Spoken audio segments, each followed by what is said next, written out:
Okay, trying again.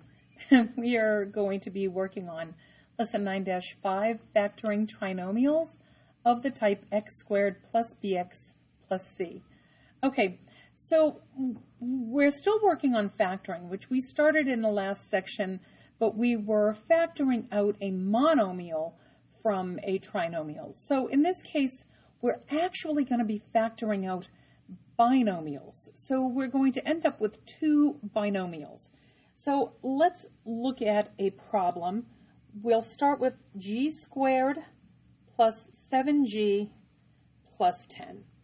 Okay, now when we end up with our binomials, okay, they'll be in two sets of parentheses. So we only have a g squared here.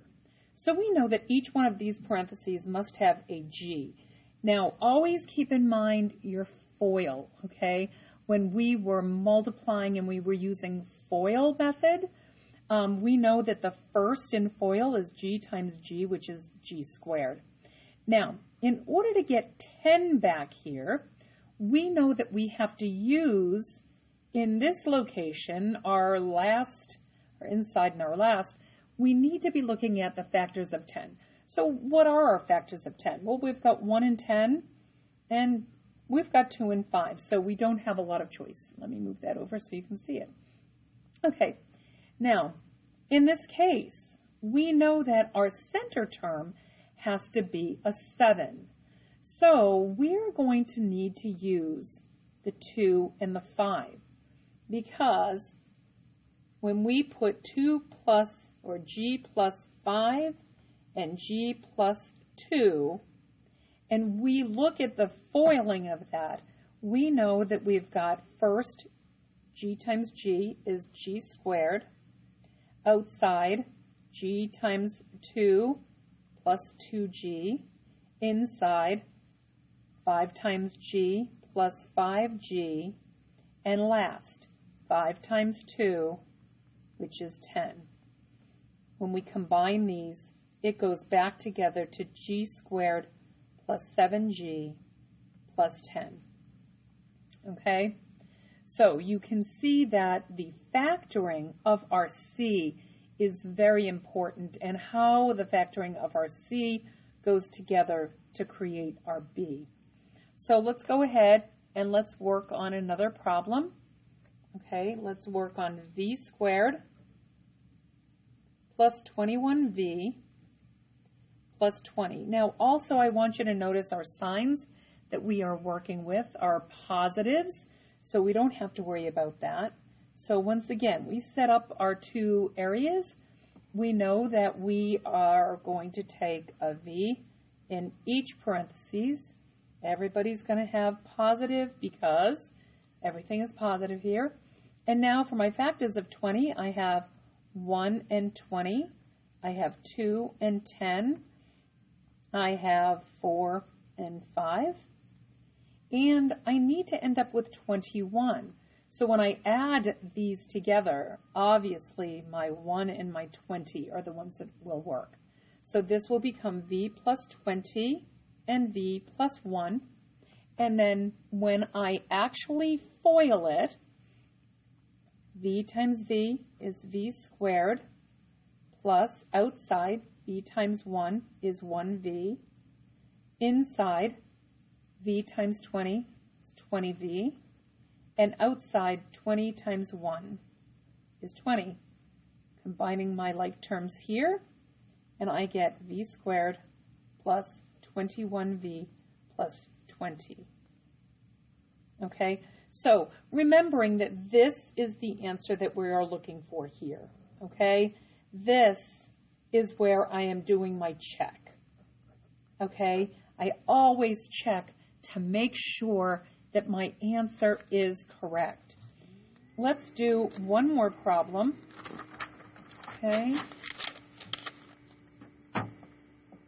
Okay, so this problem will be a squared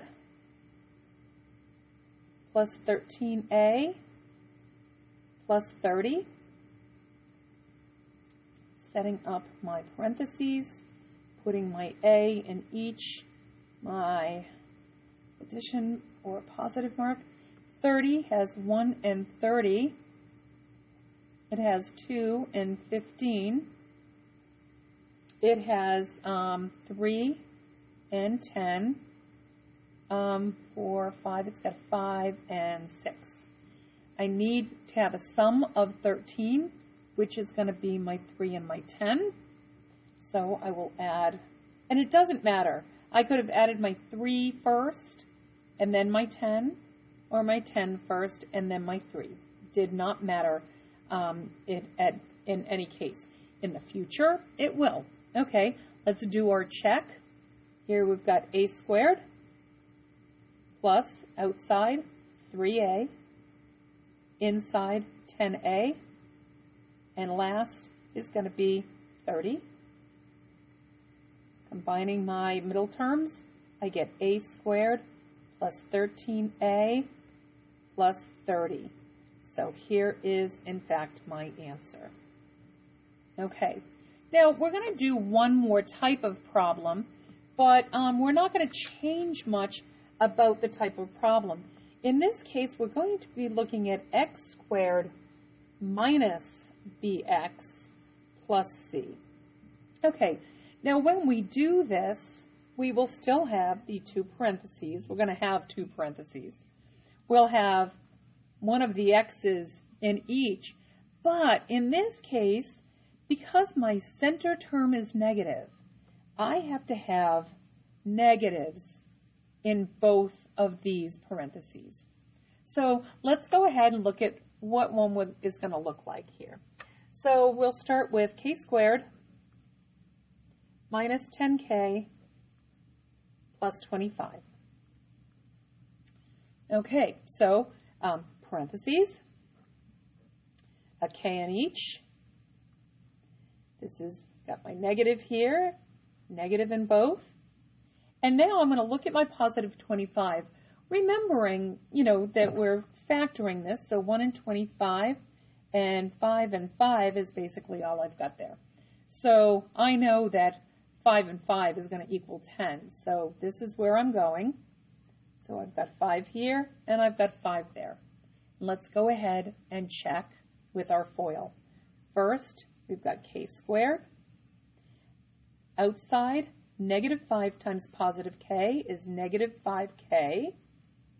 Inside, negative 5 times positive k is negative 5k. And outside, positive 25. When I combine my center terms, I'm at k squared minus 10k plus 25. So my check works. So I am correct with what I have done. Okay, let's look at another problem. Okay, and this problem, we will do x squared minus 11x plus 18. Setting up my parentheses with x minus and x minus. My factors of 18 are 1 and 18, 2 and 9, 3 and 6. And because this is negative 11, I'm going with the 2 and the 9. And I've got 2 and 9. And now I will check, and I will say x times x is x squared. Outside, negative 9 times positive x, negative 9x. Inside, negative 2 times positive x. And last, negative 2 times negative 9 makes a positive 18. Combining these like terms together gives me x squared minus 11x plus 18, which is what I started with, so therefore my factoring is correct. Okay, so tomorrow we will just be working with these 2 types of problems. Oh, oh no, it's a shark, oh no, no. Oh, he's gone, thankfully. Okay, so tomorrow we'll do these problems and then we will continue to build on them. Okay, have a great night.